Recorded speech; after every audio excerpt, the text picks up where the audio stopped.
Ladies and gentlemen, thank you very much for joining us this edition of Leak Project. I am your host, Rex Bear, and we have returning guest Bob Mitchell with us, a journalist, best-selling author, researcher, lecturer, executive for MUFON Canada, and co-founder of Toronto Newswire Services. Now, a couple of Bob's most recent books, Close Encounters of the Unusual Kind, as well as Intrusion, Alien Encounters, are going to be the main focus of discussion here tonight because there's just a bunch of stuff in there that I know many of you that listen to the Leak Project enjoy hearing about. So these are just a few of Mr. Mitchell's gems from a collection of several books that he's put together. So quite the resume, Bob. And last time we spoke, it was about the book Forbidden Knowledge, Tales of a Multi-Dimensional Time Traveler. And I spoke with you as well as Jason. That was just a great podcast, a lot of really good reviews. I really enjoyed that.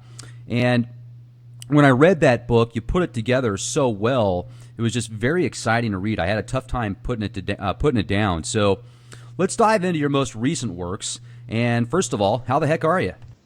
I'm fabulous, Rex. Our Forbidden Knowledge is still number one on Amazon's Kindle and going strong. And now it's time to get back to the normal alien type stories that I usually have been doing. And What If Close Encounters of the Unusual Kind is the kind of book that I think people, your listeners, will be both informed and entertained. And that's what I try to do every time I write something. I like to inform and entertain at the same time. And certainly there's a lot of different kinds of stories in that book that have never been told anywhere else before, and they're all first-timers in the book, and all very different, and I'm sure that the listeners will be intrigued by what I have to tell them. You hear that, folks? You're going to hear it here first at the Leak Project. That'd be great, Bob. Let's get into that. Some of these Sure. These close encounters of the unusual kind. What's the first one that comes to mind? Well, one of my favorite stories is actually the first one in the book, What If Close Encounters of the Unusual Kind. And it's my favorite story because it took me in a completely different direction than any other alien experience story that I ever encountered. And it also kind of opened my eyes to another possibility. And I think after the listeners will hear this story, they will more likely than not have a different take on what abductions could be and how connected we are to just everything in this universe. So it's a very, very interesting story, and you just want me to tell it? Is that the way you want me to do it? Yeah, Bob, that'd be great. Let's jump right in. Walk us through it, like describe it as you would in the book to where we're kind of engulfed in the story.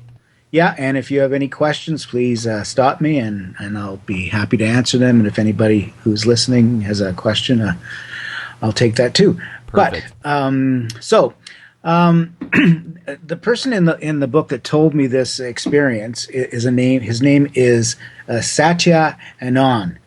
Now, Satya Anand is actually his real name, or a name given to him by a Tibetan monk. It's not the name people would know who he goes by here in North America. He's fairly well known in Canada, this person, and he's a producer, director, a two-time daytime Emmy-winning producer in the United States a few years ago with some things he did on the Discovery Channel. But at the time we were sitting down to talk about his experiences, he was in negotiations with some people who were going to give him several $1 million to do a project. And he wasn't quite sure what the reaction would be from them if they found out he had this other side to him. So we decided not to go with his real name, per se, that people would know him by, but still go with a name that was given to him by a Tibetan enlightened master, basically. So he's a real person, and it's his real name. It's just not the name that most people would know him by. But the story is absolutely true. So he was born in Montreal and grew up in a normal family. There was nothing unusual about him except that he got into meditation very early in life, and it became a basically a lifelong passion for him, and something he did every day and still continues to do every day. And he was fascinated by some of the people he met in Montreal who seemed to have connections to people in Tibet. And there was a family that not only had connections to Tibet, but they took their son over to Tibet to meet one of these enlightened masters. And so Satya thought that was really cool that a parents would do that. So he begged them to give him the contact information for this enlightened master, and eventually they did. And he went over to India with some friends originally, but actually spent about 29 years of his life, not all at once, but off and on, with 9 different trips over to India, and actually stayed in one of those Tibetan temples and learned everything he could about mysticism and reincarnation. He became a firm believer in reincarnation, and he also became very, very adept at astral traveling, much like Jason Quitt could do. Although he didn't have the same, time travel experience that Jason Quitt did. His was just the normal astral traveling where he would leave his body and just sort of go to places and experience the oneness with the universe. Now, when I was first sat down to talk to him, I didn't know much about astral traveling, and I had heard about it and really didn't know anybody who ever did it before. But I'm since finding out with our book Forbidden Knowledge that quite a lot of people seem to know how to do this. But to me, it was completely foreign. So I asked him, how do I know that any of this is really true, that you have been doing this? And he told me a story about how when he was over in India, his girlfriend at the time was back in Montreal in the townhouse they were sharing.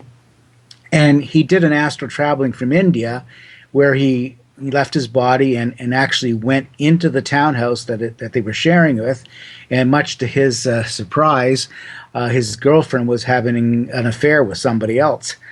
And he saw it clear as day. And back then, we didn't have the cell phones. We didn't have the internet that we have now. There wasn't instant text messaging. So what he did was he did a small tape recording on one of those mini cassettes and put it in the mail. And I guess 2 or 3 weeks later, it arrived in Canada.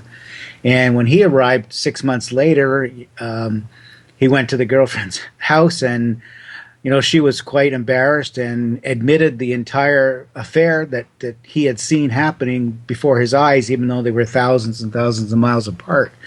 So in my mind, that I don't know the girlfriend, never talked to her, but I had no reason to believe he was lying to me. So I thought, well, that's pretty neat that he could have done that.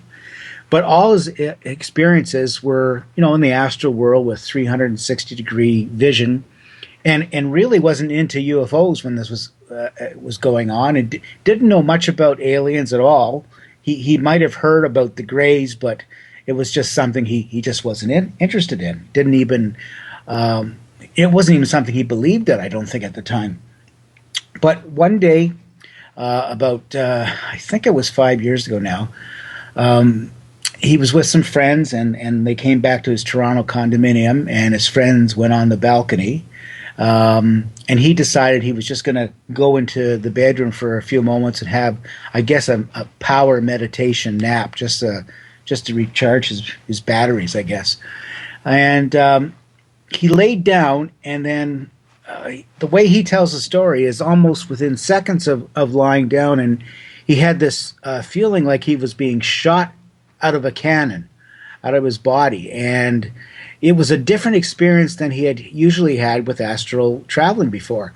And what happened almost immediately, he not only was shot out of his body, but he was shot through the roof of the house and he up through the atmosphere. And before he knew it, he was in outer space and traveling very fast. And he could actually see the planets go by. And he could recognize the Earth, and it was getting smaller and smaller, and then, Mars and Venus and all the planets. But as this was happening, he actually looked down at himself, and lo and behold, it wasn't this 360-degree experience that he had had before. At this time, he could see his body. He could see the Docker pants that he had on when he would lie down in the bed. He had the same running shoes on. He had the same T-shirt. He could feel his face and his hair. And so he was in this physical form, yet he was traveling through outer space without a suit on. He was breathing fine, and he was just accelerating faster and faster, and could not figure out what was going on. And eventually, he left the solar system, and he expected to see more stars and keep going. And suddenly, he found himself in just utter blackness. There was nothing around him whatsoever. But as he sort of floated there, because the acceleration had stopped, and as he floated there, he had this feeling that there was something or somebody watching him, staring at him. It was almost eye piercing. He described it as if you're in a car and you're stopped at a stop sign or stop light, and you look over because the person in the car next to you has been staring at you, and when you quickly look over, they turn their head quickly so they don't want you to know. It was that sense that something was staring at him, and it was really strong. And suddenly, in the distance, something is coming towards him. And you got to remember, he doesn't know anything about aliens really other than grace. So before he could take a deep breath, if that was possible in outer space, but before certainly he had any emotions of fear or horror, what he was looking at, right in front of his face, like within inches of his face, was this huge being. And he describes it as being at least 30 feet tall, perhaps even bigger. And it had giant eyes and the head he thought had to be at least 5 feet large, and because the eyes were 3 or 4 feet big. And it had the image of almost a mechanical insect. That was the way he described it, because the head seemed to be like an insect, but the long arms that were flailing by its side, they seemed almost mechanical in some ways. But instead of feeling fear, the only emotion that came to him, and it was a very, very strong emotion, was this overwhelming feeling of love and attachment to this being. And it was kind of love that he said was stronger than even the kind of love that you would have for your parents or even your wife or girlfriend. It was this intense love that filled his entire body. And while he's there, there's a telepathic communication. And during this telepathic communication, he has this feeling that he knows this being, and it's so strong that he asks this being, "Have we been together before?" And the answer he gets back is yes from the being. And then he says he looks at the being and he looks at himself, and he telepathically says to the being, "In your form or in my form?" And the answer he gets back is, "It's in the being's form." And that really freaked him out at that point. And then he asks him, "Will we be together again?" And the being says yes. And again he says, "In your form or my form?" And the being says, "In its form." And within seconds of that, he finds himself back in his bed. And he wakes up, and when he wakes up, he has this, wow moment, because all his life he believed in reincarnation. He believed that he has had past lives on Earth, and that he has, possibly even been an animal or a plant, but it was always Earth-based. And now suddenly he had this revelation that reincarnation wasn't just something that happened on Earth, but when you came back, you could come back as anything in the universe, because we all were connected to one source. And sometimes you live a life as an alien, and sometimes you live a life as a human being. And he quite soon tried to, look up on the internet, find anything that resembled what he had seen up there. And he eventually found something, and of course it was the well-known mantid creature that that has been very popular in the last, I would say, the last 5 years at least. People are talking all about mantas all the time, and in fact, in my book Intrusion: Alien Encounters, there's two people that have had mantis experiences, and although their experiences were with 7 or 8 foot tall creatures, they all had the exact same overwhelming love for this creature. It wasn't any fear whatsoever. So after digesting what Santa Anya had said to me, and knowing that other people have had this experience, it seemed to me that this love, this strong connection, is actually something that has happened in a past life.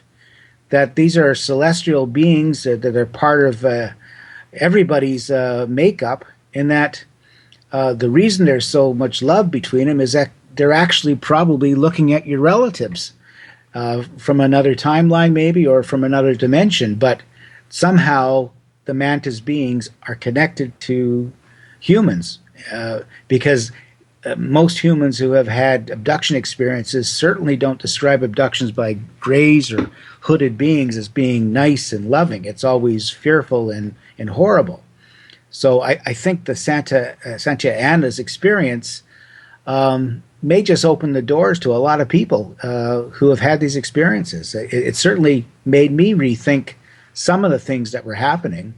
And in fact, maybe if I can take that even one step further, if reincarnation does exist in everywhere in the universe, perhaps that when people are being abducted, and I believe they're probably being abducted mostly in a conscious form, not in a physical form, but when they're abducted into like the fourth dimension or other multi-dimensions, that perhaps they are being abducted by their own relatives. That somewhere along the line they've told them that when they come back in this form, you will be taken back to see us again.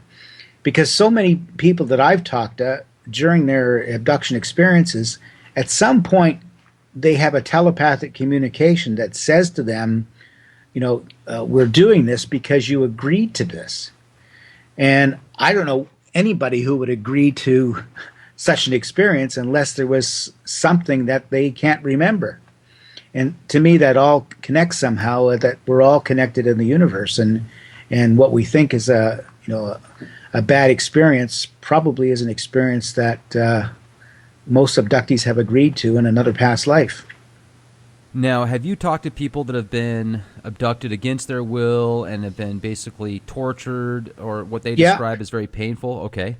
Yeah. In my book, there's a lady named Josie, sorry, and she's had very horrible experiences.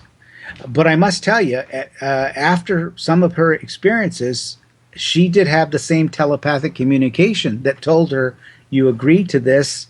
Don't worry. It's just part of your path."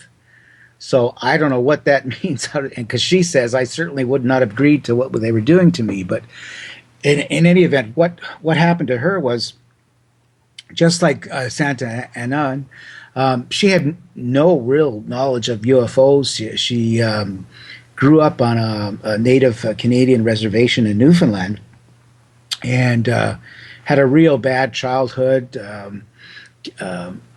Basically lived in a shack with no running water or no heat or anything. And eventually, when she was old enough, she left and came to Ontario and made a life for herself, and had a relationship that didn't go very well, but she had a young daughter out of it. And one day she just decided that she needed to get out of Toronto, so she moved outside of Toronto, and everything was fine, except suddenly she started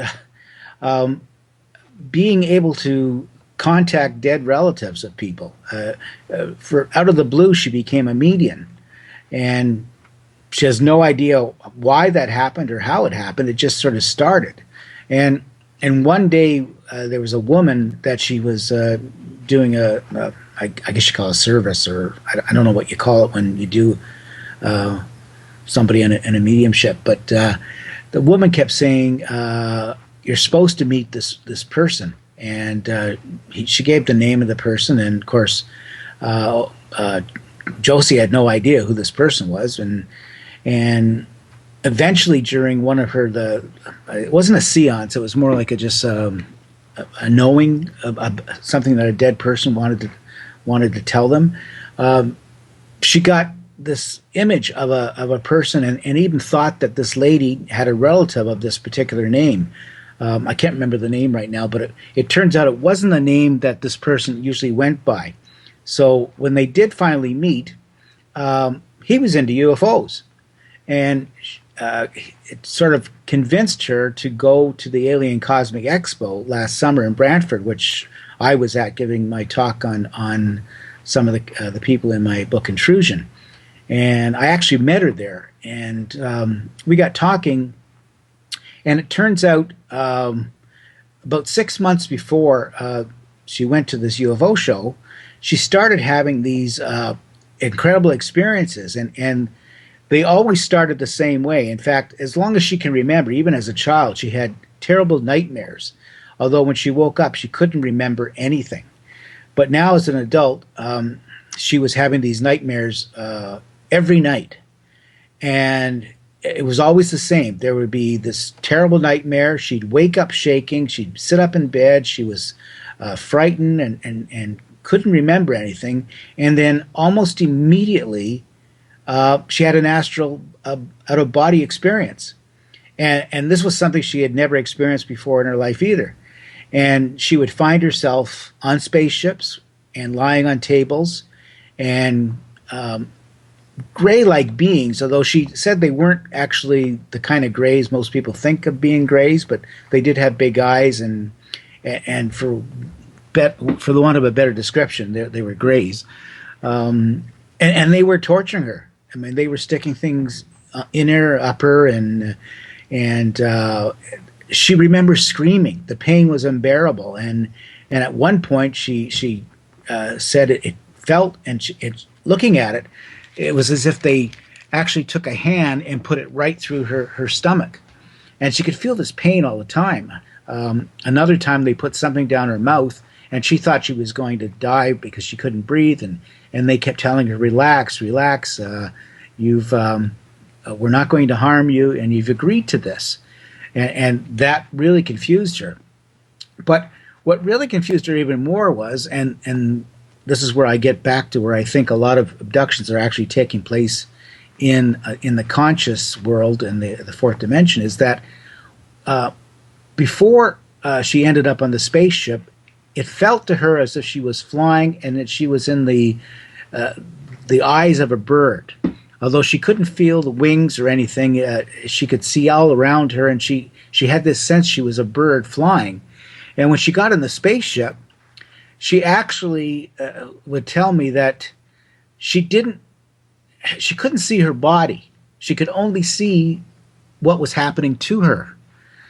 And that sort of goes along with what I'm thinking, that the abductions are taking place there. It's your consciousness that's being taken somewhere, because you're lying on in bed, usually sometimes with your spouse, and the spouses say, you never went anywhere during these experiences.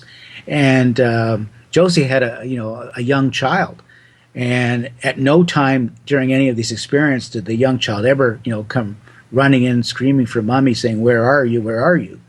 So she was there in consciousness, and we all know that the mind is where pain really exists. So if you don't realize you're there in consciousness and you think you're there in your physical body, I think it's quite understandable to think that when experiments are being done to you, you're actually feeling physical pain.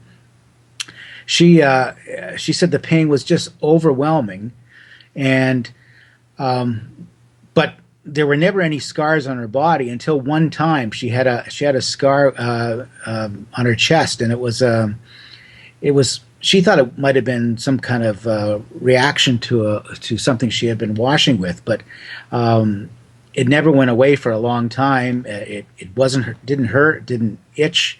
It just was an elevated, almost scar tissue that disappeared eventually. But that was the only physical trait that she had been anywhere. But there was a lot of psychological memories about that. And a couple times she remembers being in a spaceship and actually seeing cities. And the cities to her looked like they were just sort of floating in the air above the land. And there's also one time she felt as if she was in a single spaceship, almost like a pod. And yet while she was traveling to this distant planet, at this time when she looked down at from her eyes, her hands actually looked like that of a typical gray, that, there were three fingers. So what I took from that is perhaps that when you do experience some of these things, to be able to take you places, your consciousness has to go into another physical entity to be able to withstand such a journey. Other than that, I have no reason to. I don't really know why she thought she was a gray at this time. But again, the theme was there that you've agreed to this. Don't worry, we're not going to hurt you. And she still has these nightmares today. And she's actually going to be one of the guest speakers at this year's Alien Cosmic Expo, talking about this. But where's that at, and when? It's in Brantford, Ontario, which is about an hour's drive west of Toronto and another hour drive east of Buffalo, and it's June 24th to the 26th. And so that and here was a person that didn't want to tell anybody her story before, but she felt she needed to tell somebody it. And that's the interesting thing about all the people that I have dealt with in my two previous books that deal with experiencers. Every single one of them mostly hid all these stories from everybody but their really close family members or close friends. In some cases, they didn't even tell their family members.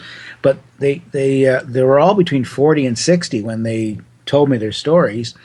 And it was almost this dirty little secret or a burden that they've been carrying around all their lives.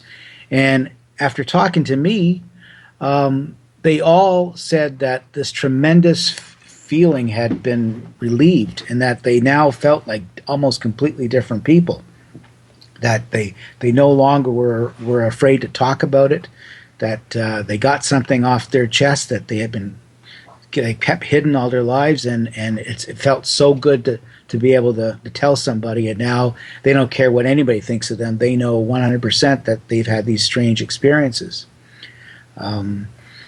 So, in some ways I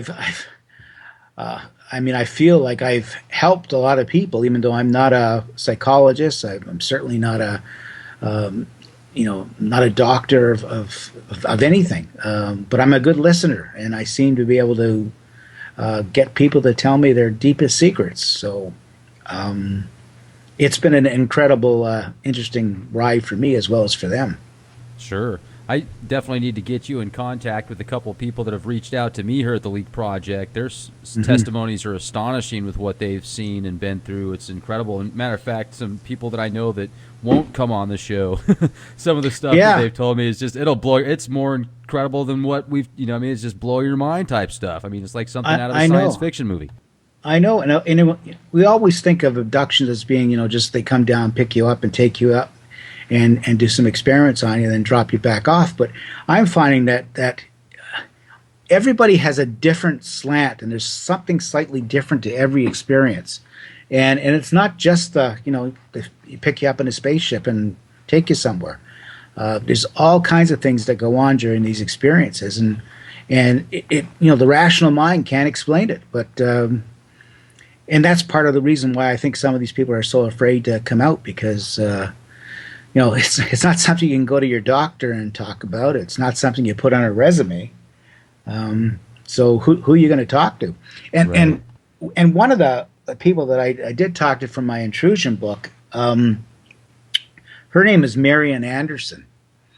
And she is an amazing person because she is completely deaf.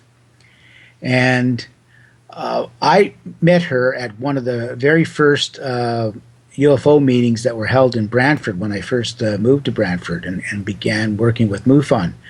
We decided to have a chapter in the town I live in just to see if there was any interest. And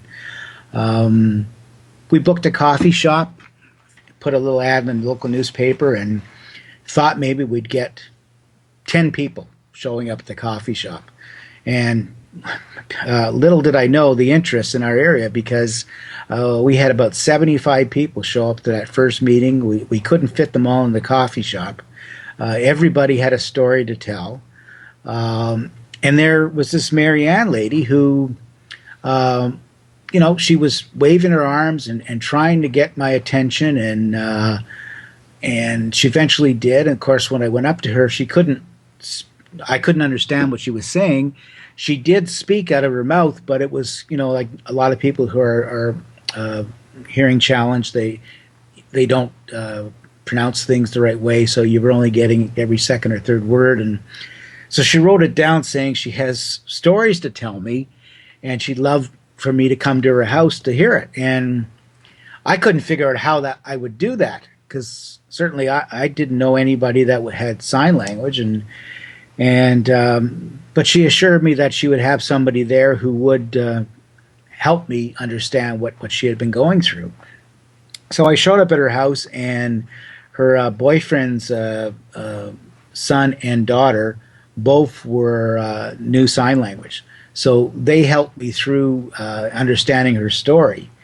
And she had the typical stories of beings coming through her walls, through a portal, grabbing her out of bed. And you have to remember, she is living completely in a silent world, so she can't hear them, and she can scream, but this is all very terrifying to her, because she can't explain this to anybody. And I thought, well, how terrible it must have been for her growing up, because it's hard enough for people who can see and speak to explain what has happened to them or even tell anybody. Imagine if you lived in a world of total silence for all your life. And I mean, I didn't even know if there was such a sign language for UFO or aliens. And with her waving her arms like that, people would automatically assume that she was crazy, and they would probably run away from her.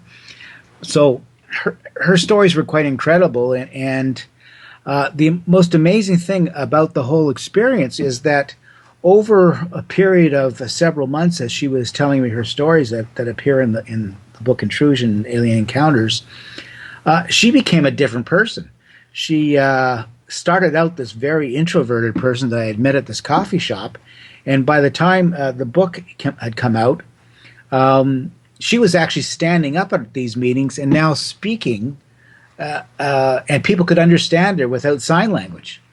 It was just an incredible transformation, and she says because she was able to tell something that she had kept hidden all her life, that now she felt invincible and almost felt like she owed it to every deaf person around to tell her story. Because I looked on the internet at the time, and I still do every once in a while, and I have never ever found another deaf person who's an experiencer. So I don't know if there is. I mean, there probably are, but no one's that I can tell has ever come out and told their story before. And the other incredible thing about this is that she's become a pretty good friend of mine and my wife's. And when she comes to our house, almost instantaneously when she met my wife, there was a connection somewhere, and she was able to use sign language. My wife was able to talk with her by moving her hands around, and my wife doesn't know sign language. But whatever she was doing, she could understand perfectly what Marianne was saying. And in fact, it was so funny because I'd be in the same room and trying to listen to her, and she'd be telling me, no, get my wife to tell her what she's saying. It was bizarre, but that's pretty cool. I know, she just became so, and she's going to be at the Alien Cosmic Expo too, on Experience Day, and she now paints. So she paints pictures of aliens and angels and all this stuff. It's in one of the episodes that she had, she was taken on a spaceship, and she looked down, and there was this giant tidal wave that came over and was destroying all the homes in the area that she was living at the time. She was never able to figure out if this was a future vision, but she had lived for some part of her life on the West Coast in Vancouver, and we all know that Vancouver is on a fault line and a tidal wave line, and so who knows if that was a vision of the future that she had. Her very first encounter with aliens, she has a clear memory of this, and this was when she was just a baby in a crib, and she was an orphan. She was in a Toronto orphanage, and at the time she had some hearing, but there was something wrong with the eardrum, because every sound people made, it was excruciatingly painful. And so with all kinds of kids in the orphanage, there was this noise continually, and she cried all the time because the pain was unbearable. And one night, she recalls that 3 alien beings came to her, stood over her, and touched her ear. And at that point, she went completely deaf, but the pain ended. So she figures that somehow there was some connection, and they helped her. She doesn't look at it as being something bad. She looks at it as something that she needed to go through. And a few years later, she also recalls being in a nearby park where she was walking down a path and suddenly saw a spaceship and a little being in front of it. And when she looked to the left, there were several other children all being led into the spaceship. And the being was motioning her to come too. She did walk up very close to the spaceship, but something told her not to go any further. At least that's what her memory is allowing her to remember. She doesn't know whether she actually went on that spaceship or not. But from what I understand, talking to many experiencers, a lot of their experiences end with blackouts, where you don't know what's happening at some point during the experience. So, for all she knows, she may have been taken aboard that ship. But to her, she's never had any bad experiments done to her that she can remember. Although almost every single experience ends in a blackout period. So who knows what's been going on to her. But maybe that's something they do so that she doesn't remember some things that might have happened to her. Right. Yeah. And also, I'm thinking of a gentleman we had here on the Leak Project a while back that reached out to us. His name is Ray, and says he's a lifetime contactee, and he claims to have made contact with all sorts of different types of extraterrestrials, and even, I guess you could say, interdimensional or outer dimensional beings. And one that, and talking to him, I mean, some of the stuff is so far out there that you can tell he's genuine when he's talking about it, that he's not just making it up, but you're just like, wow, I mean, is he, is this, how much of this is true in his imagination? But one thing that was very fascinating was he talked about these elephant people. And, elephant people? Oh. Yes, and they'd have an elephant head and a regular body. And then to collaborate his story, somebody else reached out to us a while later named Boris, and I think I talked to you about this guy before, where he can basically, he summons up, or whether or not he summons them up or they just follow him around, he goes outside almost every day in the Bronx and records these UFOs around other people in the daytime and says they contact him telepathically. But he also said, Ray was talking about the elephant people. I know them. I've seen them before. And I was like, you've seen them physically? And he said, yeah. Huh. I have never run into anybody that seen an elephant person before. I have run into people who say they've seen what appears to be a salamander type being, and that's not to be confused with a reptilian. This is a completely different kind of a species. But in the dimensional world, I think there are hundreds, if not thousands, different kinds of beings. And a lot of the dimensional beings are able to interact with our third dimensional world. We just can't interact with them unless we go into an astral body presence. So, but that's a new one. The elephant one I have not heard yet. Oh, yeah, he had a whole bunch of them, man. I mean, that was actually probably one of the least interesting that he talked about. What are some other ones that you've written about, Bob? Let me just see something else interesting that is really different. The salamander people, though, I've never heard of that. The salamander. it's a strange story because at one point during my interview with his name is Brett Yacobucci, and he's an energy worker, and he used to be at one point a paranormal investigator, but he's now an energy worker. And when he was telling me his experiences, and they range from abduction to the point where he's on spaceships and they're being involved in a battle with some other beings, to having physical experiences in another timeline where there's a war going on between aliens and people on Earth, and humanity isn't doing very well. It's basically a scorched Earth, but not a nuclear type Earth. It's just that everything's been destroyed and people are just living day to day, foraging as the aliens, trump over all the Earth. But when he was telling me these stories, he was telling me that at one day he was able to connect energetically to another being in another dimension, and he says this is a being, and he calls it the salamander people, and it's a being that really doesn't show itself to many people at all unless you have the ability to find them. And for some reason, he had the ability to find him. And when he did, the salamander started telepathically talking to him. And while he was having this conversation with me, telling me things, the salamander kept interrupting us. And it was really weird while I was sitting there, because he'd stop talking and you'd see him almost in a trance. And then he would come out of it, and he's telling me that he's made a mistake. The salamander says, this is what really is happening.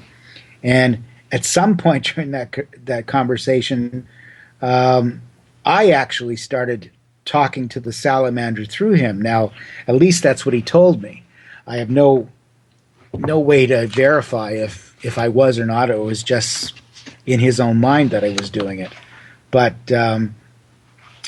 it was an interesting experience to be able to talk to some other being, even if it was a fabricated thing. It was just it just seemed very surreal when I was doing it. But one of the things that beings had told him and actually showed him was that during one of his encounters on a spaceship, he was shown a map of the Earth, and basically it was a hologram map of the Earth, and there were all these red, blue, and green dots all over the Earth, and he was told that the red dots represented alien bases on Earth that were benevolent to humans, and that in some cases they were actually interaction between Earth governments and these aliens. The blue dots represented the bad guys, and the green dots represented aliens that really don't have anything to do with anybody. They're just here using it as a stopover, or just some place to live while they're doing something else, but have no interaction one way or another.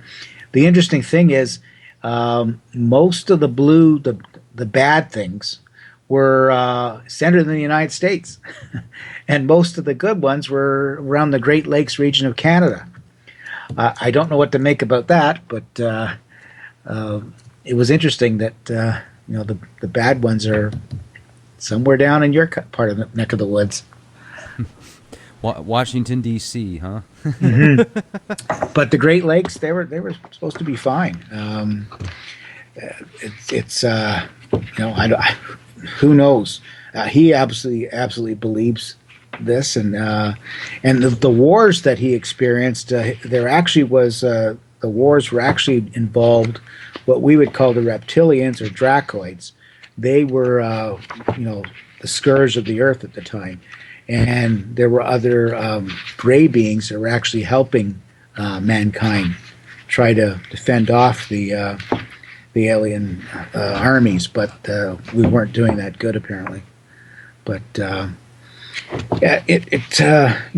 everybody has a story to tell, and one of the most interesting stories in the book. It's not my favorite story because I really don't know what to make about it. It's Sinta Asia Narat, Okay. and that is. I'll tell you how I came in touch with her when I was writing my intrusion book at the time. I I was trying to get stories that were believable to some extent. That it wasn't things that people would say, "Well, this is completely off the rocker," and who was going to believe this? So she contacted me and emailed me first, and her story was pretty wild. She said she had been in contact with an alien race, and that she is very close to them, and that they've told her all about their society, and she's being watched over by one of their Air Force pilots who was connected to her, and that she had a story to tell me. And at the same time, she said people aren't going to believe me, and they're going to think I'm nuts, and that's fine because yeah, if I am insane, then I've gone insane in a most delightful way, she said. So I looked at it and thought, well, this isn't somebody that's going to be for this book anyways. And I just put it back in my mind and kind of forgot about it for a while.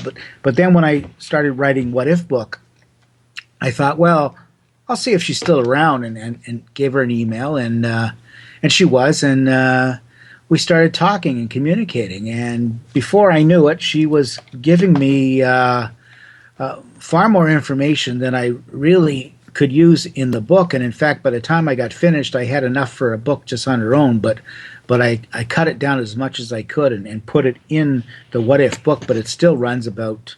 The book is about 350 pages, and I would say almost 100 are her story. And it's actually a story that I'm going to put in a PowerPoint and actually deliver at this year's Alien Cosmic Expo. And I'll tell the listeners about her, but I want to preface it by saying that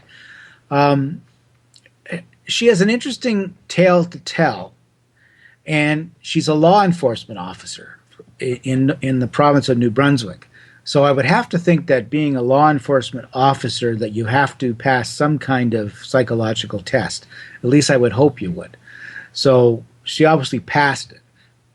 But what she has to tell you is that she has been in contact with the Greys, or at least what we call the Greys, but they're known as the Ataraku. And they're from the Orion star system. And the one of the biggest problems with her story is that she insists, based on what the Greys are telling her, is that the Greys are absolutely the only alien species that have ever visited Earth. And that to me doesn't make any sense, because how many people I have talked to have had experiences with other beings? Although, again, I must preface it, perhaps some of these experiences are, again, happening in the fourth dimension and not really happening in the physical dimension here on Earth. But in any event, she says that not only are they're the only race that's come here ever, like in the millions of years, they are the only race that's ever been here. They helped create mankind, and they've been overseeing our civilizations for all these years.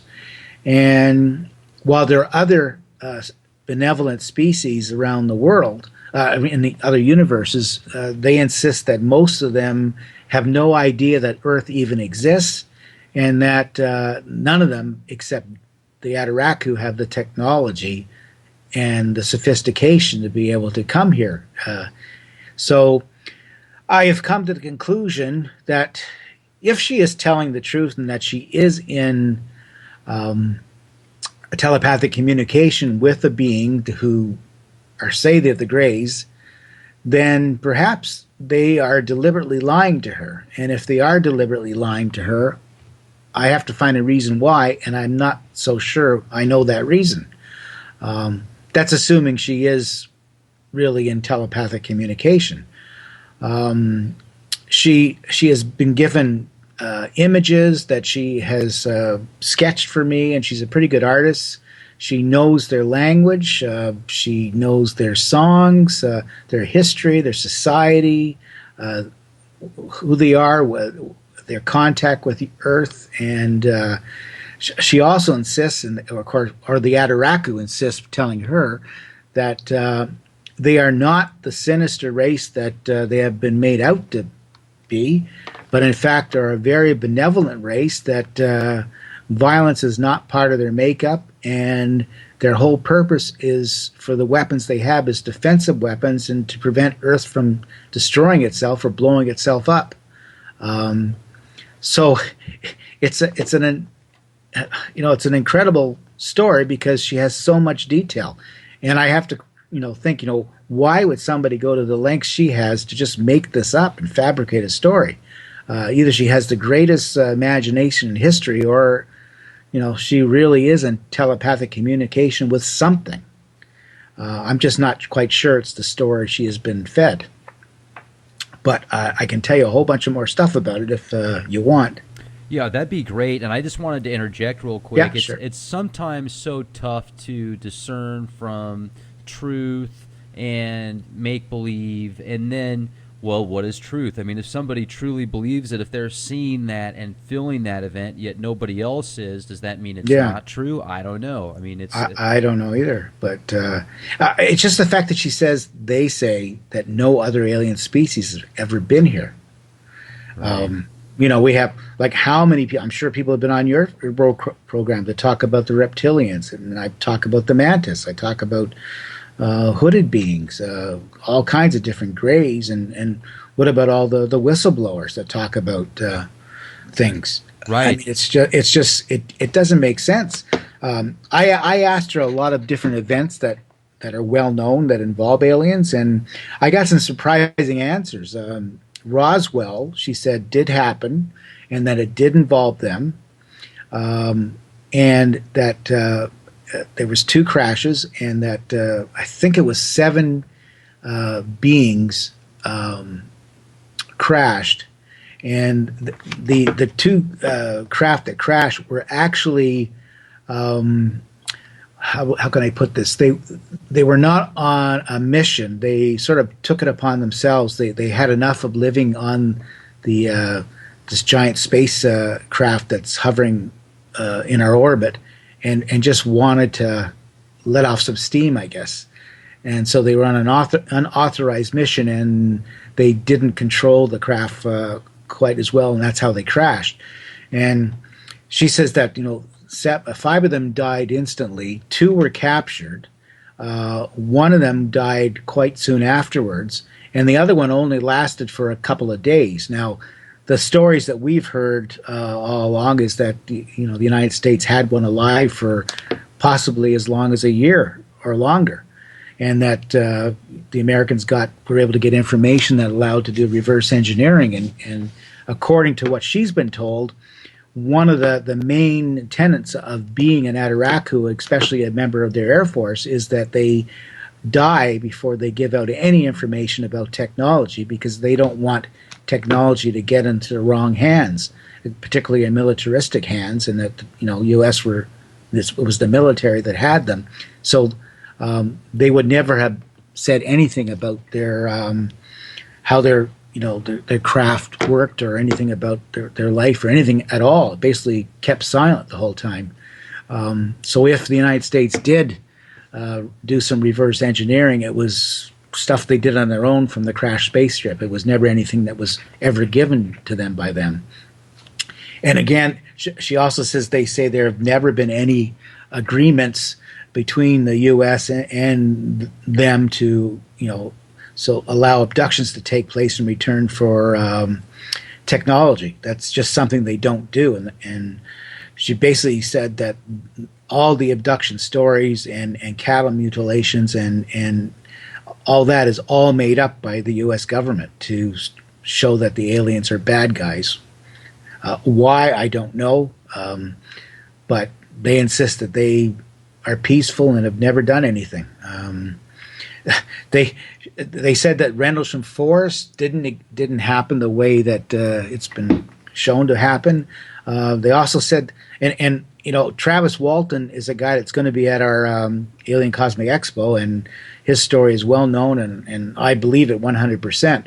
But they said that his story didn't happen the way he said it happened. And they also said that Betty and Barney Hill didn't happen the way they said it happened. But ironically, the Battle of L.A. did happen, but it didn't happen as an invasion. It actually was a training mission for young Ataraku recruits to show the recruits that they can never show themselves in the airspace of humanity, because if they did, they'd immediately be shot at. So to prove that point, they showed themselves right after Pearl Harbor, or several months after Pearl Harbor. And the first thing that the military did on the coast there was to fire at them. Of course, they couldn't penetrate their ships, so it was like a teaching moment for the young Ataraku.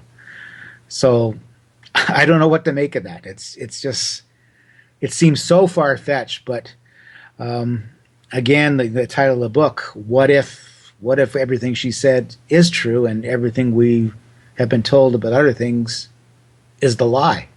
It's very perplexing to me. You know who tells the story, right? Of history? Yeah. It's the victors. We tell the victors, yeah. Yeah, So whatever we know is what we are allowed to know based upon the victors allowing it, and maybe certain secrets and gems that have been passed on from different generations. Yeah. I mean, we think of the Greys in some cases when people think they might be robots or not biological. Somehow they're clones or something. But she says that their physiology is basically very similar to humans. They have a heart, lungs. They have tendons and bones and cartilage, and they breathe air basically. Their society is almost a communistic society with a dictatorship at the rule, but nobody goes without. Everybody has a home. They have enough food. Drinking water is plentiful, and they don't smoke. They don't have alcohol. Most diseases don't exist, although they do have doctors and operating, because they can successfully repair things. The one thing they can't repair is brain damage, apparently. But they can repair everything else. They can do, if you have a heart problem, that can be repaired very easily, and everything is used with light energy. They have very little crime, and in fact, she said, I think in the last 600 years, there's only been one murder in any of the two planets. And they live in two different planets, both with about 15 billion to 11 billion Ataraku on these planets. And when you do commit murder, there's no real trial. You're convicted and you're killed the same day, and you're either killed through incineration, or you are sent to one of their two bug-infested planets. And the one murderer decided to be incinerated because he didn't want to be eaten alive by these insects. And some of the insects are quite big, but they're also a delicacy to some of them.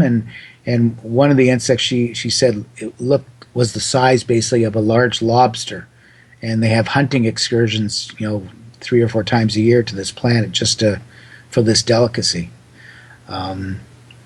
Their family units, I mean, they do have family units, but it's interesting that they can have many multiple family units. So there's no such thing as marriage, but when children are born, the husband or the male is responsible for that child the rest of his life.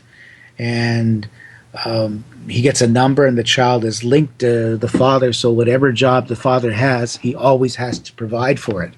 And while the women do work, their main job is to raise the children. And it's also to keep the population up. There's no big concern about having too many people. They just kind of feed the society, I guess. And she says that those large football size spaceships that people have said they've seen in our skies, they are 6 such things that are actually in our skies, in our universe, and they travel in a much larger spacecraft from their planet, and it would take about 7 years of our time, but it doesn't take that long for them because they know how to travel at faster than the speed of light, and they use wormholes and other things to get here. But there are there's 6 of those. There's 6.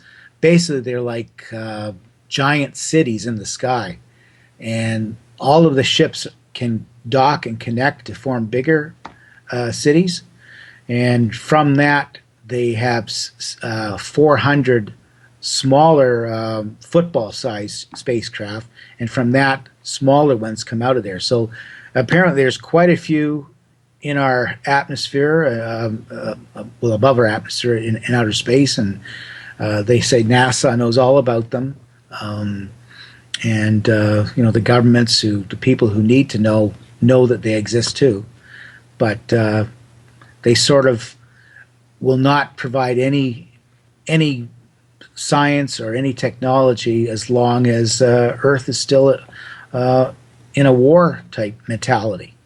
When that ends, they'll be able to help us. So I've heard that story before. Yeah, I don't think it's going to happen. But their average height's about 5'3", and they stop growing when they're about 15. So that's why they always look like little kids to people who see them.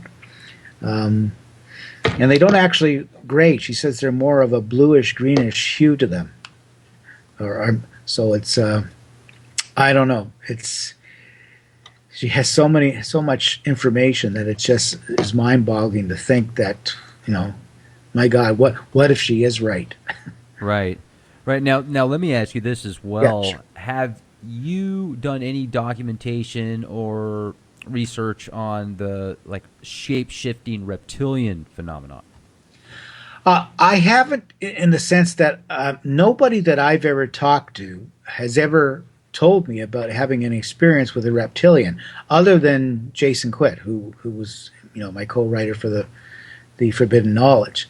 I have had people talk to me about what we would call the Pleiadians and the Nords, but I have an interesting story to tell the listeners that isn't in any of my books, only because the lady that was telling me this decided she didn't want to tell me anymore, and she actually lived about 400 miles away from me, and she was very nervous when she was talking to me because she really didn't know me.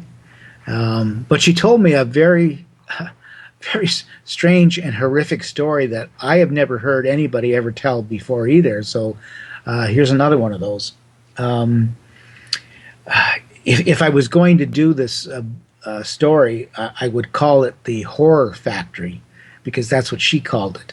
And her story is that her and her daughter's in her 20s, and she's in her, I guess, 50s now, or maybe 60s. They have been abducted continually, almost, several times a week for as long as they can remember. And it's not by Greys, it's not by reptilians, it's not by anybody that we would normally think of as being aliens that we can recognize. These are always very little people wearing monk-type hoods, so you can't see them, but they are nasty, and they have these jagged teeth, and they come in groups, and they basically drag them out of their bed, and while they're screaming, and drag them down the stairs, and they do it both at the same time. So she's looking at her daughter, and the daughter's looking at her, and then there's a blackout. What that reminds me of, those little things those creatures you're talking about, Yeah. the movie Phantasm back in the early 80s. You remember that? Don't know that. When I think of that, I think of Star Wars, the little creatures with the hoods, you know. Oh But man, like Phantasm! I'm telling you, yeah, they've got their creatures with little hoods, and they got those like the fang type teeth, you know, the real sharp teeth and the evil yeah. eyes, and yeah, I'll have to Well, post well, a link soon. I always think that Hollywood and films like that are based on something that somebody has seen or heard or done something. And actually, I've had a couple other people that told me they've had encounters with these little creatures with hoods on, too. So there's always good to have a validation when you get more than one person. But in this sense, when they're being dragged and screaming, there's a blackout, and then the next thing they know, they are standing in, to them, what looks like a factory of some kind, and they have a sense it's underground because they don't see any lights, and it just looks like an underground facility. And there's a conveyor belt, and they're standing at this conveyor belt, and they have knives in their hands as they're standing at this conveyor belt. And while the conveyor belt is moving, suddenly animals, pets, dogs, cats, are coming down this conveyor belt, and they are being ordered to kill them and stab them on a conveyor belt. And she has no control over this. It's like her mind has been taken over, and as they're coming down, she is stabbing these animals. And she's an animal lover, and this really freaked her out. And off to the side, she sees military soldiers, and they look very human. So she assumes they are our military. And she also sees what looks like Palladians, tall, blonde people. There are no reptilians. There are no grays, nothing like that. There's just these people there. And this goes on for several nights where this is happening. And when she is returned and wakes up, it's just the most horrible feeling she can ever have. But it gets worse because at some other times during these abductions, after they're dragged out of their rooms, they're standing on this conveyor belt again. But in some of these ones, she is not actively participating. She's sort of standing off to the side watching, the same with her daughter. And this time, coming down the conveyor belt are bits and pieces of humans. And it's while it's still horrifying, they've already been killed somewhere else, and the people that are there are sort of just examining them as they go by. But everybody's in a trance, and all the people that are standing on these conveyor belts are just like her, humans that have been taken that night. She was going to tell me a whole bunch of other stories about other beings and other horrific things, and then decided that she just couldn't relive all this over and over again. So we stopped talking, and one day I hope to communicate with her again, because certainly this is something that I have never heard of before, and I don't know if you have. Well, I mean, I heard of the hooded beings by two different people, actually, separate testimonies, and actually the one was from Kimberly Broussard we had here on the show a while back. She's a housewife, doesn't have any books or website or anything like that. She just wanted to come on the show and give her testimony, and she talked about this one time she remembered seeing this short hooded being in her hallway looking at her daughter, and her daughter was complaining about having a headache all day, and then so she basically told it to leave, and it took off. Well, these people couldn't take off, that's for sure. I sent you a link. If you can actually click on that link on the Skype there to take a look at that picture of what I was talking about. I think it's kind of funny because it's that was a good movie, by the way. For those that haven't, the original Phantasm, just the story behind it. I know it's a dated movie, and the ones that came out after that were very rated type movies, but pretty cool genre back then. And just the whole archetype of the film was really cool. You had the tall man and these little robed things that were, like creations of people at one time, that their souls were basically taken. Anyway, very fascinating film. It's kind of got its own cult following, but so yeah, I see it now. I'm just trying to figure out if I can click on it while I'm talking to you. Yeah, you should be able to. No, no, no, It's on the no. It's on a Google thing. I said phantasm, but Yeah, just it's click not- it. Just click it. Did the Men in Black send another picture to you? Oh yeah, yeah, yeah. Okay, I see. Oh, this one looks really nasty. Yeah, Yeah. yeah. Oh yeah, the big one. I've seen the big one. Yeah, that looks. Huh. There it is. She described that she just saw their teeth. I think, Okay. but I don't know. I mean, that looks something like you wouldn't. Although one of my other experiencers did see another little man too, like that, and had red eyes and teeth, and she just thought they were the most nastiest things she's ever seen in her life. But Have yeah, you yeah. yourself seen anything real far out? No, nothing that I would even say came close to what these people are saying. I mean, I had an experience that to this day I'm not quite sure what it was, but I can tell you a little bit about it. You still there? Oh yeah, absolutely. Okay, because it looked like you were disappeared there for some reason. Oh no. Okay, so about I would say 10 years ago now, I was still working as a crime reporter at the Toronto Star, and my wife at the time was she was working at an assisted living center nearby, handing out the meds, and she worked the late shift, so she usually came home after midnight. So this summer night, when she came home, we talked for a bit, and then I went to bed, and she stayed up to watch some TV. And I'm usually a very light sleeper. The slightest noise wakes me up, and I used to think I never slept. I would just had cat naps. But that night I fell into a deep sleep. And about 3 o'clock in the morning, she came running into the bedroom to wake me up, saying I had to get out of bed because there was this strange light that was punching a hole through the clouds in the dark sky. And so I got out of bed. At least she tells me I did. I have no memory of getting out of bed that night, at least at that point. And she says we went to the front room and she pulled the curtains back, and I looked up in the sky, and she describes it as being this basically a light, almost like a cylinder type light that was putting a hole right through the clouds. And at the same time, there was this tremendous wind storm around our house, to the point where the garbage cans were flying down the street, and the patio furniture in the backyard was just flying all over the place.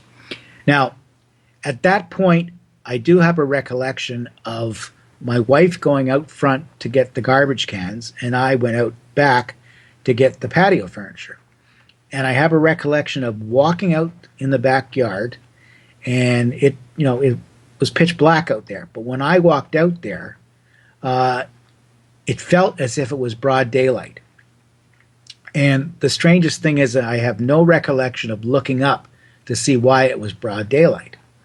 But I do have a recollection of grabbing the patio furniture, and I do have a recollection of being in this almost like a whirlwind that was all around me. The wind was swirling, dust was in the dirt was flying up, and but it wasn't cold or hot. It was just wind.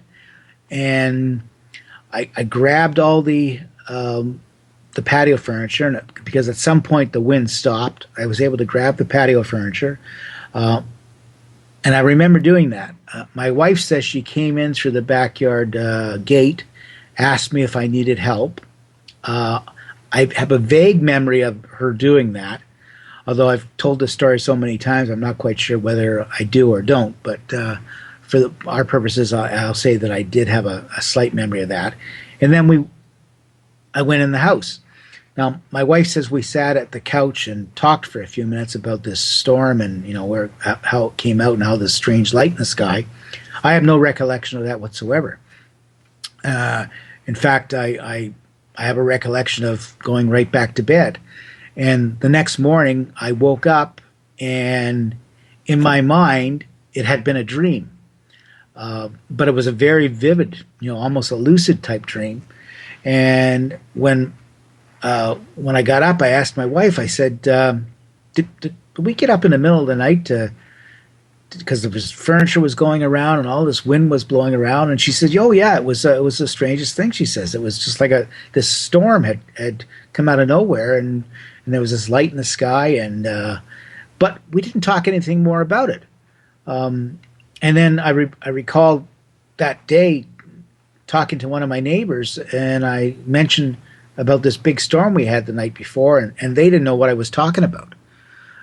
So that seemed kind of strange because both my wife and I had this vivid event happen, and we really didn't think anything about it for another 10 years. And then when I started writing stories about experiences, one night we were talking with some friends, and my wife brought up this event to us, but she added something this time that I had no recollection of. She says that when she came back into the backyard, I was standing in a blue light, which kind of freaked me out because a lot of experiencers who I've talked to have told me that there's a blue light involved a lot of times, and it's the blue light that is taking them somewhere. So my wife insists I didn't go anywhere that night, and I don't remember going there that night, and I have no recollections of anything happening to me that night. But I think this summer I'm going to do some regressive hypnotism to just see what happened, one way or another. But I've never seen any kind of aliens per se. Although I must say that I have a friend that's a part of MUFON who has showed me a picture that he got from the police involving a woman who called the police because of an intruder that came into her house, and she took a whole bunch of pictures. And it wasn't until they got developed that there was something on this picture. And all I can say is that she took a series of pictures because her dog was a Labrador that seemed to be standing in place in complete suspended animation. There was no movement in front of the dog. She put her hand in front of the dog. There was no reaction. It was just staring towards a doorway that had been cracked a little bit. And so she was taking pictures down the hall just to see what the dog was seeing.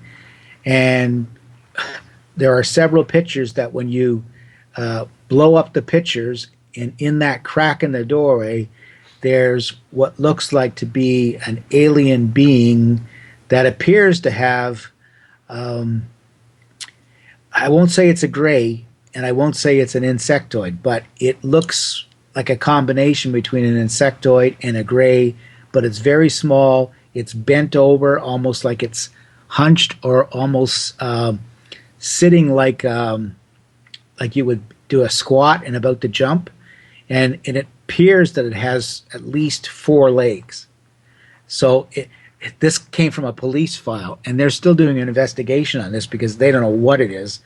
And this person hasn't been allowed to actually, he's not supposed to have this picture, put it that way, so he can't release it to anybody, but I've seen it several times. So that's the closest I've been to anything that I really can't explain.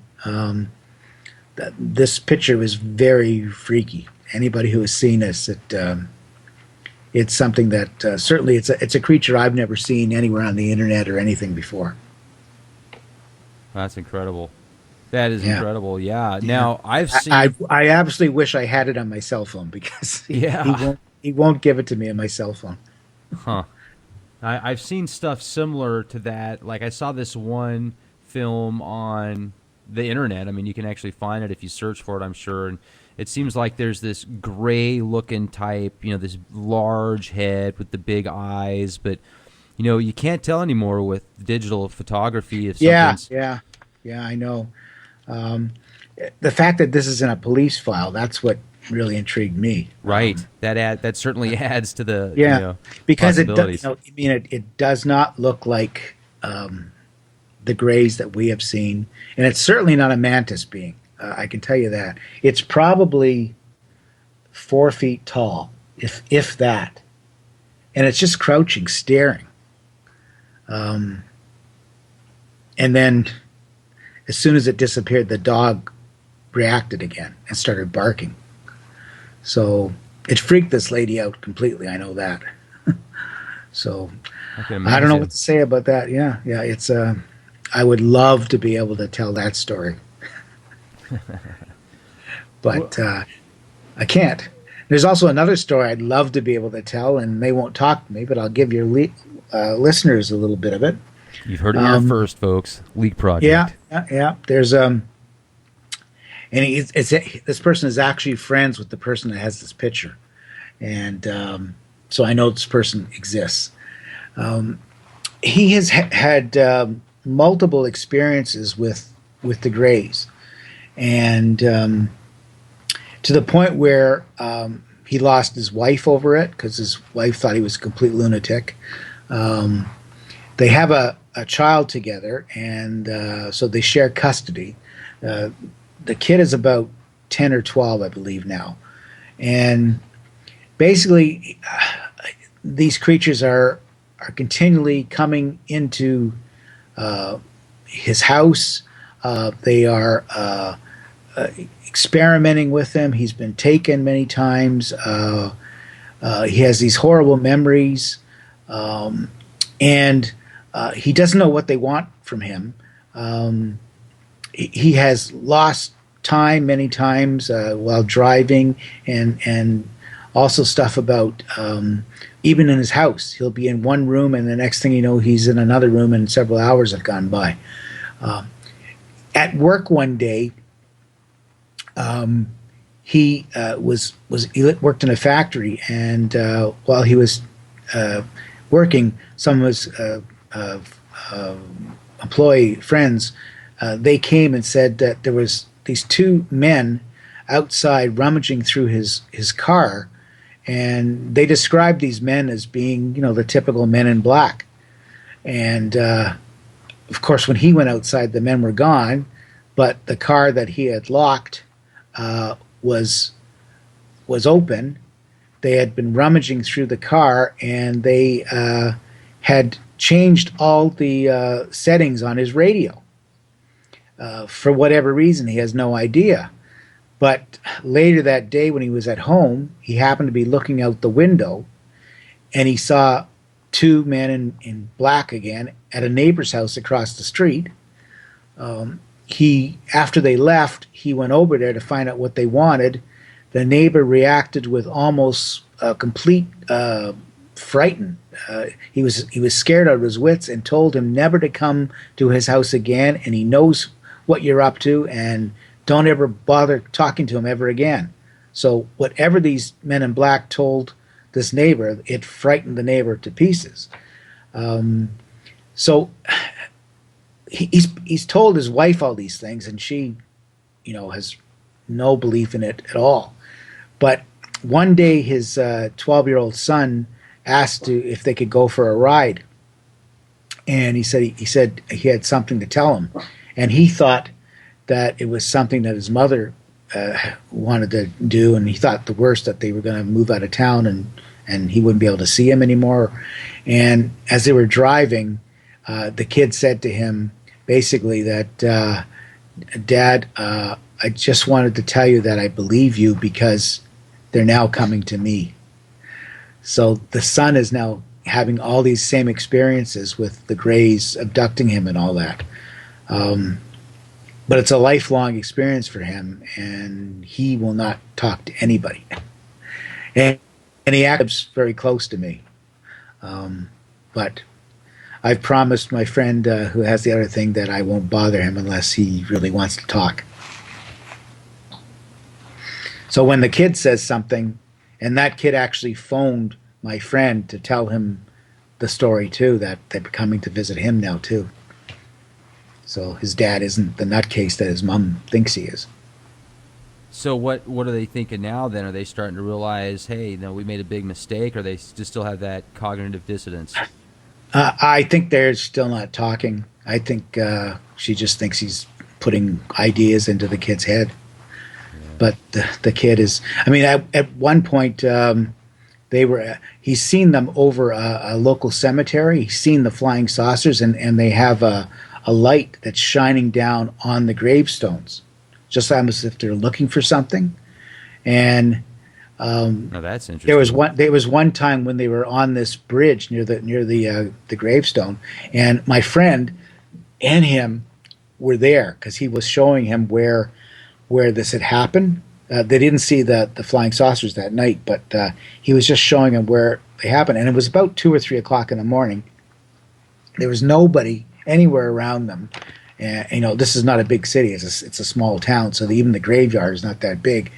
And all of a sudden, out of nowhere, there's a man that is right beside them, asking them if they know directions for something.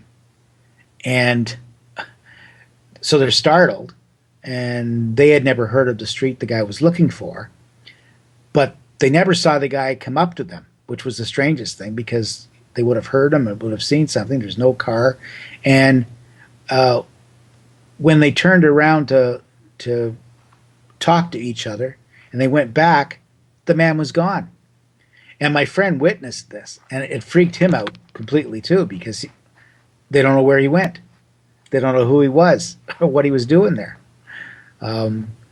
It almost as if he was watching this other guy for some reason. So that only added to his paranoia. It's a strange thing. There was another incident too where he got injured at work and he hurt his eye. There was and he had to go home and he put a patch on his eye and they weren't even sure if he was going to be able to see again quite clearly out of that eye. And he recalls where he was lying on the couch and he heard a commotion outside, and he looked out the front door and he saw several people standing on his front lawn, and they were just shining these bright lights towards his house. And the next thing he knows, it's morning. And when he wakes up, his eye is completely healed. There's no damage. There's nothing. It's as if it never happened. So it's a freaky story. Again, it's one of those things you got some validation, and it's always good when you have more than one person telling you something and somebody can sort of relate to too. So. Well, at least he woke up with his eye healed and not Yeah, missing.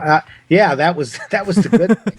There's a cyborg eye in there. How did it get there? Yeah. But It's he got doesn't lasers that are coming out of it now. I mean, he doesn't know if he's got implants in him or anything like that. It's as I said, validation is very good when you're trying to talk to experiencers, and one of the ones in the book What If involves a guy named Wes Roberts, and he's actually a school teacher, and he's undergone about 30 to 40 regressive hypnotism sessions with a lady named Leslie Mitchell Clark, who is a well-known Canadian regressive hypnotist in Canada. She's actually now working with MUFON Canada and helping people. But Wes has had many regressions, and he has this feeling that he has lived multiple lives before, just like a lot of people. But his whole thing is that he is still living astral lives continually, and Leslie's actually convinced that he lives most of the life in another astral body, in another astral world, where he probably has families and other jobs to do. He has a physical existence here when he's teaching, and then when he goes to bed and sleeps at night, he's traveling, and he's actually living different lives. And he has had this experience throughout his life where there is a twin that seems to keep showing up wherever he is, both in physical and in an astral plane. And this twin is usually a female, although sometimes it's a light being, but it usually takes the form of a female. And in some of his experiences, the female is a sister. In other experience, it's sort of a partner, a wife, or a girlfriend.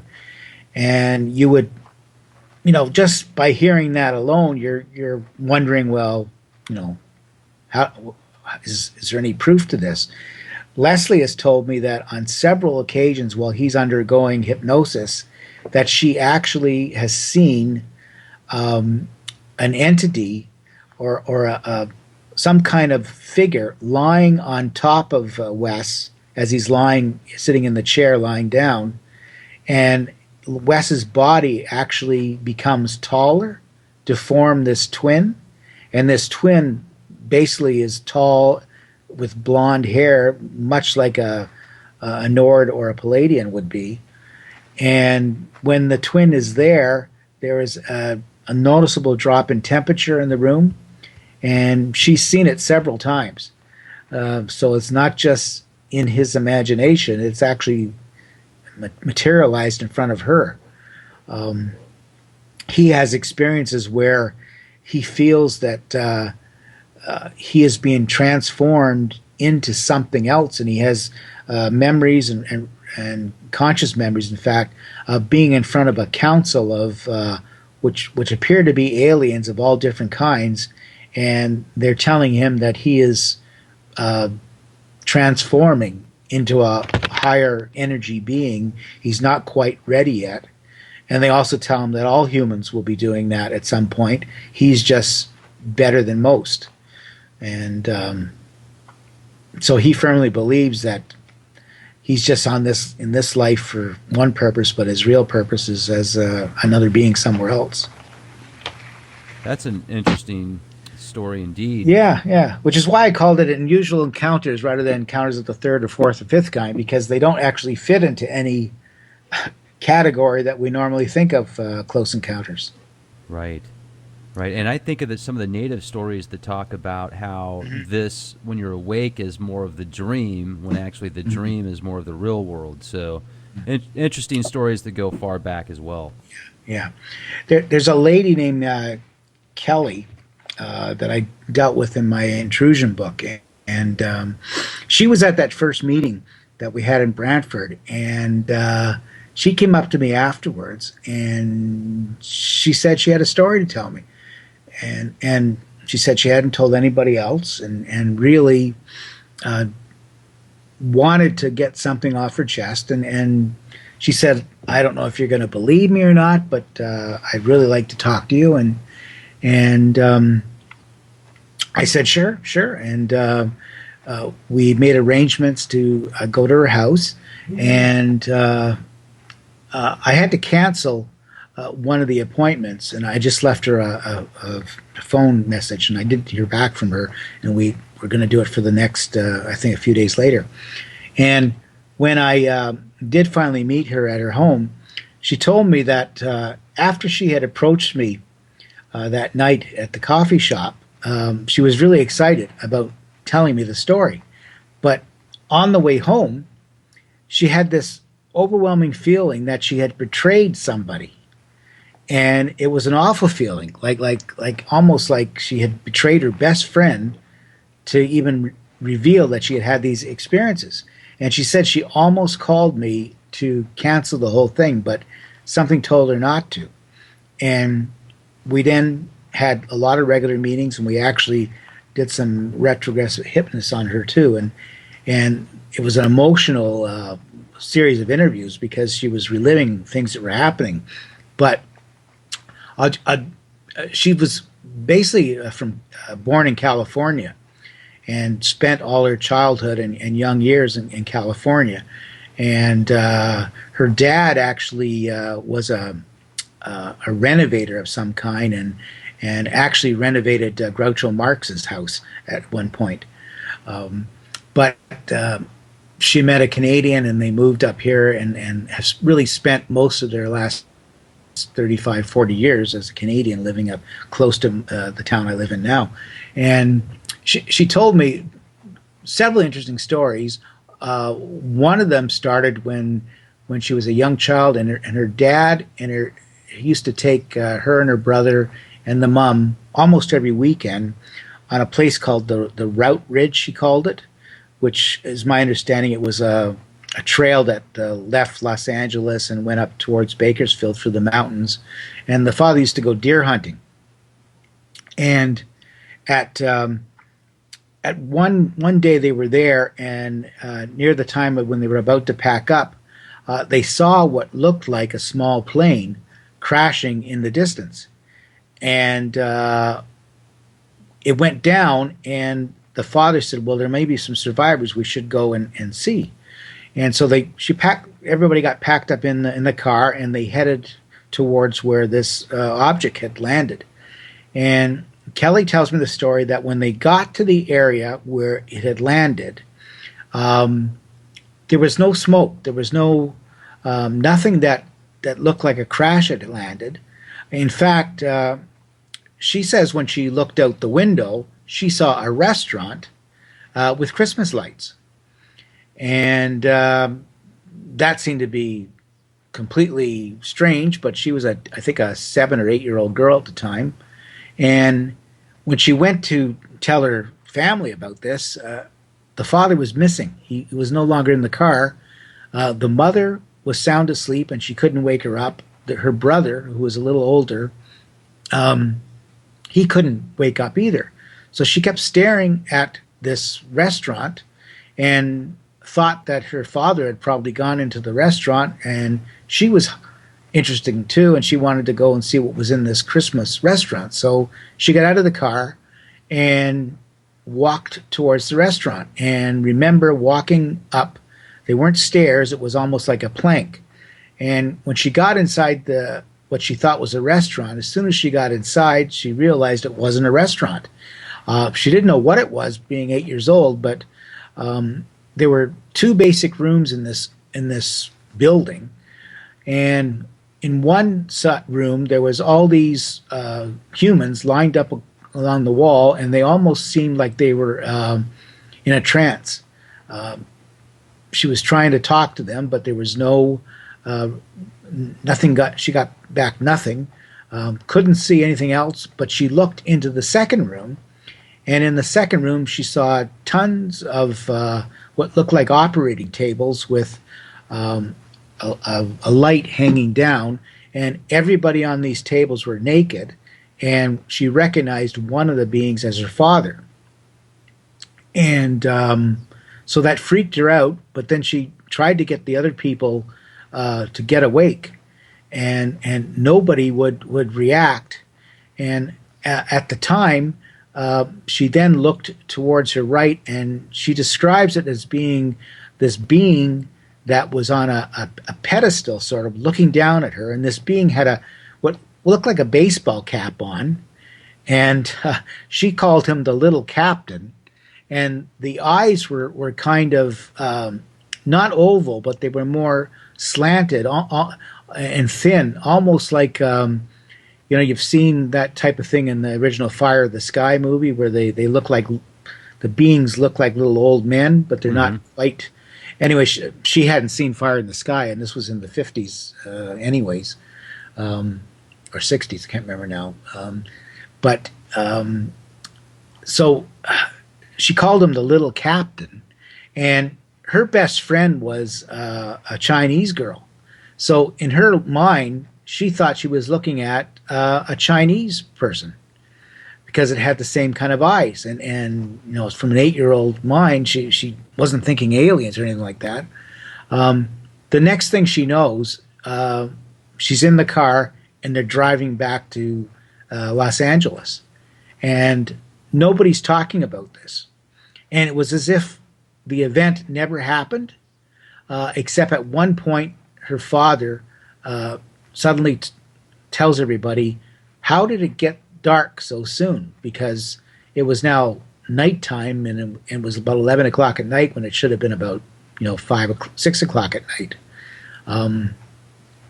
Years later, when her brother was dying of cancer, she remembers going to the hospital, and her brother at the time was so sick he never was, just in bed and was barely not even talking. But she asked him if he remembered the restaurant on the Routledge when they were kids.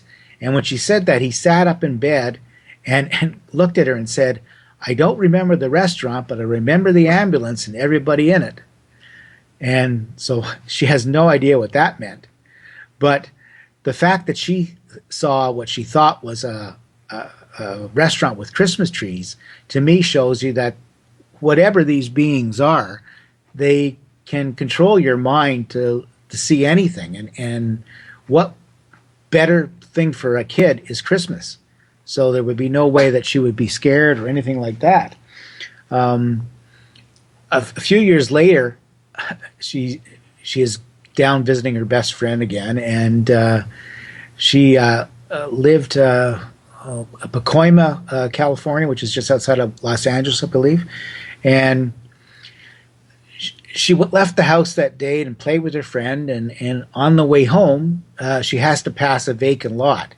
And she's passed this vacant lot, many, many times. But this day on the way home, when she passed the vacant lot, there's a house there. And she can't believe there's a house there. And it's got lots of windows, and the windows are flickering, and it's very inviting looking. And she says she can't figure out how a house suddenly appears, but for some reason she has to go into the house. So she goes into the house, and when she enters the house, she realizes quite soon she's no longer in a house. This time she feels she's in an oval room, and there are all kinds of lights on the wall. And she also sees behind a counter, it looks like dozens and dozens of fish tanks. And she thinks that's strange, but she's just so in awe about what she's being, introduced to. And then suddenly, off to her left, a creature comes out, and this creature is wearing a white lab coat, and she calls this the doctor. And when she was describing this to me, she didn't really want to tell me what she was seeing because she thought I think she was completely nuts. And I said, no, please tell me describe what you saw. And she says, well, the only thing that came into her mind was this was an insect wearing a lab coat. And of course she was seeing a mantis being. And she had a familiarity with this, as if she had, seen this before, and they knew each other. And in fact, it was Kelly's birthday that day. And this creature knew it was her birthday, and Kelly actually asked the creature how old it was, and she said, I'm basically telepathically that I'm so old you wouldn't even comprehend it. So she didn't know how old she was, but she had been around for a long time. And at some point, Kelly remembers being convinced to lie on a table, but she had no real fear because she trusted this doctor implicitly. And she remembers lying on this table and looking over at the wall again, only this time when she looks at the wall, instead of seeing fish inside, she actually sees what looks like embryos of some kind. And some of them look actually like real children or infants that haven't been born yet. And then at some point, they tell her that she has to go and step into the cylinder filled with greenish liquid. And Kelly nearly drowned when she was younger than this, and so she's deathly afraid of water of any kind, and getting into a tube of green liquid certainly scared her to death almost. But the creature, the insectoid, the doctor convinced her that it would be okay, and she remembers, getting into this tube and opening her mouth, and she could actually breathe, and it was a wonderful feeling. And then it ends, and she leaves the house, and she says goodbye to everybody there, and she goes home, and it's been a wonderful experience to her. She has no fear whatsoever. But I think she's 12 years old this time. I think that's what or maybe 10 or 12. But anyway, she's very young, and as she's running home, she has this terrible pain in her stomach, and it's an unbearable pain that she's never experienced before. And she runs in the house and goes onto the toilet, and she ends up getting her period at that point. And she's only 10 years old. So the mother comes, and the mother tells her she's getting her period, and it's kind of early, but she doesn't think up anything of it. Years later now, when we're looking at her through our adult eyes, we kind of think, well, perhaps they did something to her to cause that, because she was on a table and she doesn't remember what happened on that table. But she didn't have any really bad experiences. So the next day she got up and she wanted to go back and see these people in this house again, because she just loved being there. And she runs out of the house and she runs down the street. And when she gets to the vacant lot, it's just a vacant lot. And she can't figure out what has happened because the experience was so real. So these were experiences as a young girl where she really didn't have any fears. But then we fast forward several years later to when she's living south of Brantford in a house that's built in the 1800s, so it's a very old house. And she's in her house, and her husband's at work, and her son's at school, and she decides that she's going to go up and start reading an Agatha Christie book. And so she gets everything ready. It's about 1 o'clock in the afternoon. She's not tired whatsoever. And she starts reading the book. And she recalls that she's reading the book. And as she's reading the book, this strange feeling comes over her. And it's a feeling that almost as if she's been almost being prepared for when you have an operation, that you've had some a needle put in your arm and you're about to pass out, but you're still conscious. And she can't figure it out. And the book drops out of her hand, and she's really fighting to stay awake. And suddenly she has a telepathic thought come into her mind. And the thought is, don't be afraid. Don't be alarmed. We're coming through your walls. And that freaks her completely out, to the point where she's really scared. And she can't understand what that thought means. And then all of a sudden, she starts hearing what appears to be footsteps downstairs, and it's creaking down on the stairs.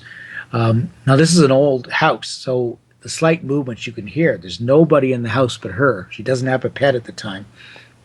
And so she starts hearing these footsteps, and now she's becoming really paranoid. But as well as being paranoid, she's also basically paralyzed. It's like she's having sleep paralysis, but she's wide awake and conscious of what's happening. She can't move, yet she is experiencing and hearing these footsteps. And then she hears the footsteps start coming up the stairs. And now she's really freaking out. And then the voice in her mind says, don't be afraid. We're in your house. We're coming up the stairs. And she's thinking she's having this paranormal experience, that there's ghosts now and spirits coming out to her house. She's not thinking anything about aliens. And but she's terrified, and to the point where she thinks that she's going to have a heart attack, because her heart is just pounding on her chest, and these creaky stairs are coming closer. And then she manages to somehow turn her body, and she's lying on the bed, but she's not facing the opening in the door anymore. But she then hears and senses that something is in her room, and she senses this thing is now crawled up on the bed with her, and she is in complete hysterical sense. Like she's screaming inside her head, but she can't mouth it, she can't vocalize it. And then she feels fingers going over her body and on their head, and she's just beside herself. And all of a sudden, she feels this movement in the back of her head, and it's like somebody's whispering in the back of her head and blowing on the back of her neck. And when that happens, the fear that she experienced suddenly disappears, and she's calmer again. And then it just disappears. And within a few minutes, she's no longer paralyzed. She ends up, getting out of bed, but now she's hysterical because she doesn't know what's just happened to her, and she has to get out of the house. She picks up the phone. She can't reach her husband. She calls a friend and asks the friend to come pick her up, and she doesn't want to be in the house. She says she's had this experience, and the friend's trying to calm her down, and so she goes down to the kitchen to wait at the back door for this car to pull up. And as she is at the back door, she notices the clock on the wall, and the clock on the wall says 4:30 in the afternoon, and she distinctly remembers it was 1:30 when she went up to bed to start reading the book. And she thought 20 minutes at most had gone by, but it was really almost close to 2.5, 3 hours. It wasn't the first or the last time that this would happen. She had many experiences like that. Eventually, she began to get almost angry to the point where she could move, and several times she saw the outlines of what we would call grays in the room. But they were very horrifying experiences, and none that she would ever hope anybody else lives by, because it was like being in your own horror movie, she described it as. That's incredible. Yeah, I hope that nobody has dreams about that tonight. Well, but you can see why she thought it was a ghost experience, because absolutely, a creaky old house. So well, and another thing too is most people that would experience something like that, I'm sure, would feel the exact same way. I mean, and maybe if you look throughout history, when people have had an experience with an extraterrestrial, interdimensional type being, they look at it as a ghost or a demon or a spirit or a sylph or whatever. Oh yeah, like that's what you would think normally. Right.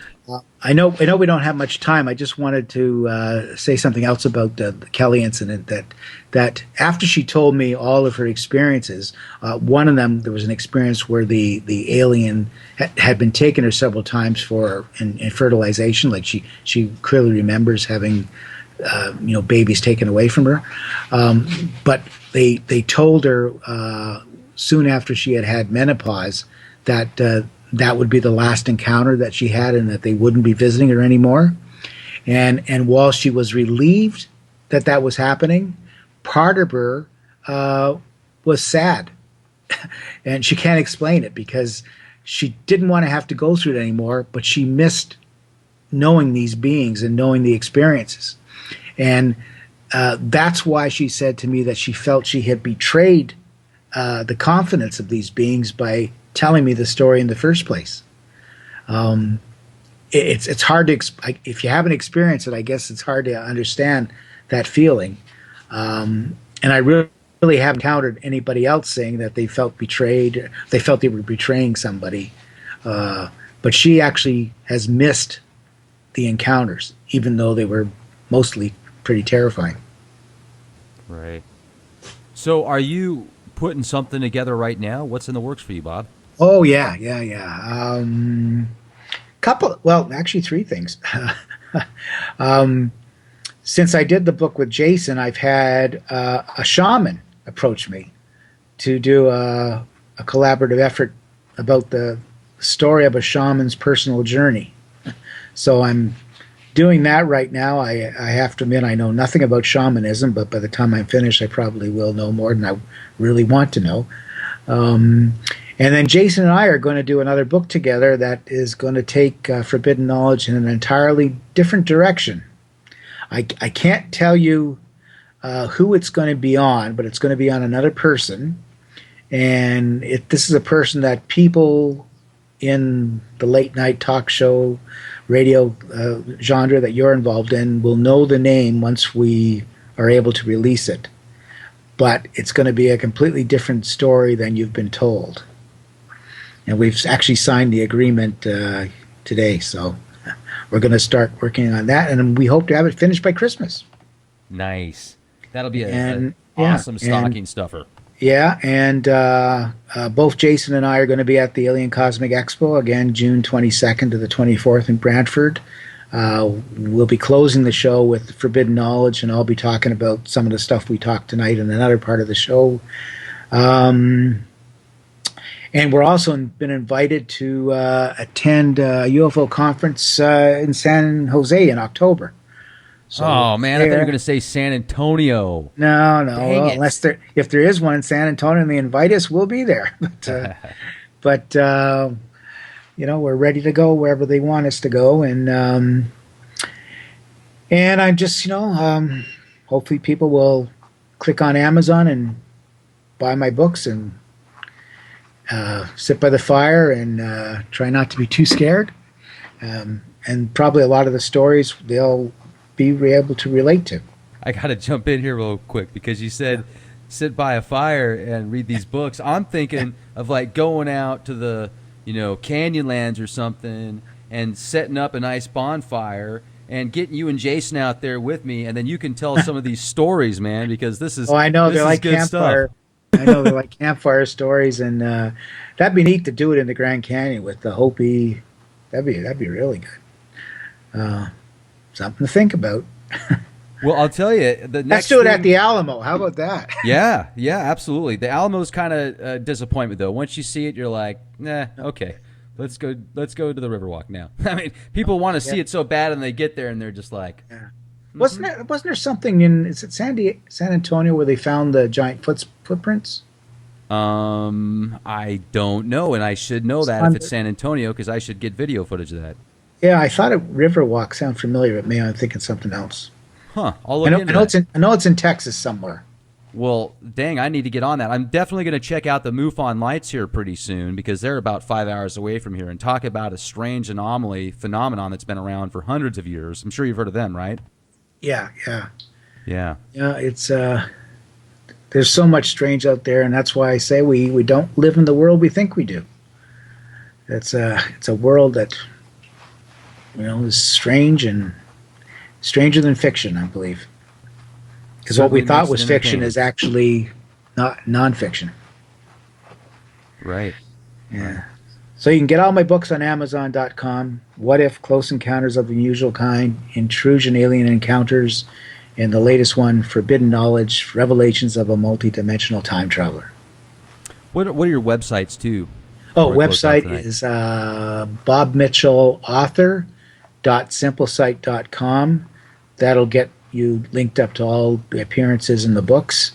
And I have a blog site where I post things about everything, and it ends up on my Facebook, but it's bobmitchellauthor.wordpress.com. Great.